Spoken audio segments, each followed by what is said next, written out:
Nuk e kuptoj përse ky Edi Rama duhet që t'i hedhi poshtë të gjitha gjërat e bukura që ka Shqipëria.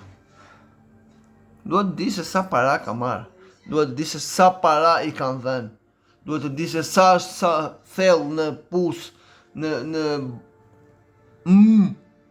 është futur, në pusetat e është futur, që ta di që interesohet kaq shumë, që të di kaq shumë për punën e që nuk i intereson fare.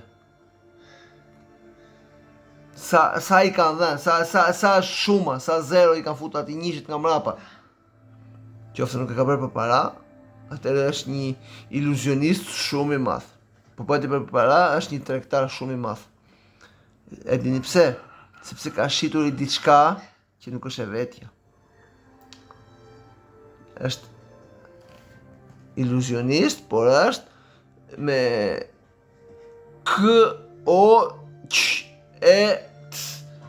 e të tjerëve, jo të vetët. Kjo është problemi i madh që ka ai.